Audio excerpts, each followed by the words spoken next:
This video will explain the difference between a WordPress post and a WordPress page. Now, of the two, the post is by far the most important. Now, let's back up to the beginning. The post has been around since WordPress first began, and the page was not introduced until version 1.5 back in 2005. You see, with version 1.5 onward, you could now create static pages like your contact page or your about page that are not part of any blog post. And here's a couple other differences between the two.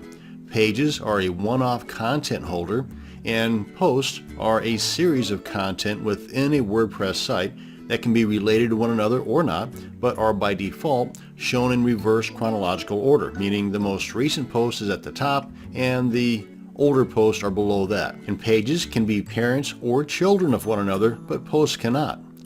Posts, however, have tags and categories, but pages do not.